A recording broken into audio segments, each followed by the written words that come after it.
Good morning, good evening, and good night to some of yous. Today I thought I'd make a video of this V8 swap I'm doing here on my 51 Chevy Deluxe. This is a 307 and a TH350 out of this beautiful 85 Cutlass from my homie Taylor.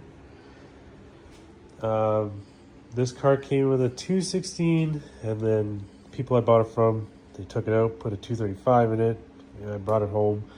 And it wasn't even mounted, just thrown in there. I figured out why, because it was out of a truck, and those trucks have side mount engine mounts.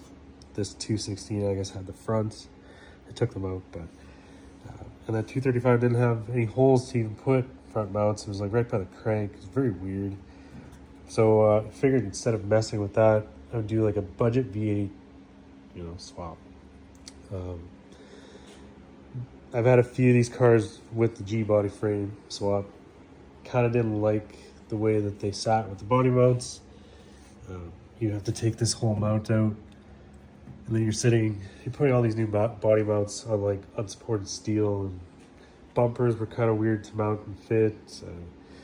Like, it was nice. You get the V8 swap mounts, you get the updated steering, like power steering and suspension.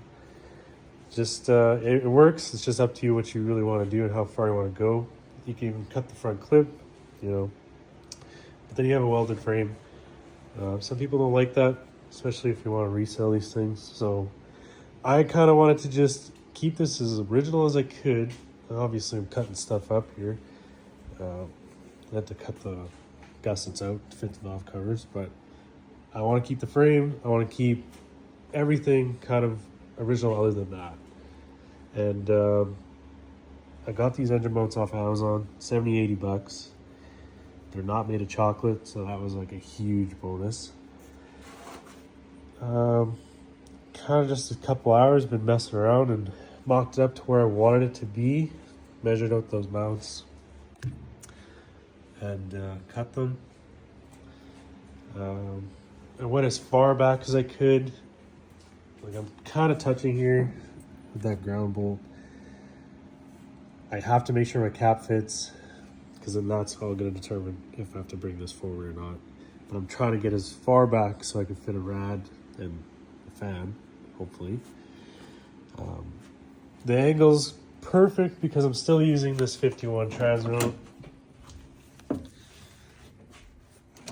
So that's where the powerglide's at. And that's where the TH350 transmount is. So I'm going to cut that section out, kind of make like an A-frame bracket, and then that should bring the pitch up with my mount, and then I'll have a good angle for my drive shaft. I'm not sure which drive shaft I'm going to use yet. I've got a few options. I got like a 9906 aluminum, I got the G-body, got a couple other ones. So try that out. Had to cut the tunnel out a bit, just hitting the bell housing and the tranny. And then shifter, I'm just going to do a floor shifter, like a ratchet shifter, or a string, who knows. But that's where she's probably going to sit, give or take an inch. Headers do not look very good in this part here. Not much room. Same with the other side. Hoping to use headers. Maybe I can get a manifold on that side. This side, I don't think I'm going to be able to run anything through there. I am going to take this all off. That's a factory column shifter. So I should have a little bit of clearance, but if not, I'm just going to run reverse headers out the hood and see how fast I get arrested. But that's where she's going to sit for now. Got an hour or two, and then these should be tacked in, welded in. Then I'll pull everything, put that torque converter in. I got to do a few seals on the tranny. Now, I'm not sure if I'm going to clean this up and paint it, and clean the engine bay, paint it. It's either going to go black, or I'm just going to leave it all and even leave the engine. It kind of matches the nostalgic of the car, I think. But that's miles away. Still have to do a trans mount and figure out all the angles and stuff. Make sure that cap fits. But stay tuned and keep you in the loop.